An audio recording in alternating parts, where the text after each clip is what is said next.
Meron tayo ditong dalawang klase ng martilyo, isang malaki at isang maliit. Ang ganitong klase ng martilyo ang kadalasan na meron tayo sa ating mga bahay. Kadalasan din ito ang gamit ng mga mason at ng mga karpintero. Mainam gamitin ang ganitong klase ng martilyo sa kahit ano na gusto nyong pupukin dahil ito ay may sapat na puwersa para matugunan ang gusto nyong gawain. Maganda ang ganitong martilyo sa pagpapabaon ng pako sa kahoy man o maging sa bato.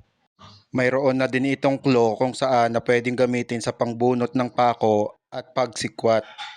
Ang ganito namang kaliit na martilyo ay ginagamit din ng isang karpintero kung saan kapag siya ay nagkakabit ng mga plywood sa dingding man o sa kisame.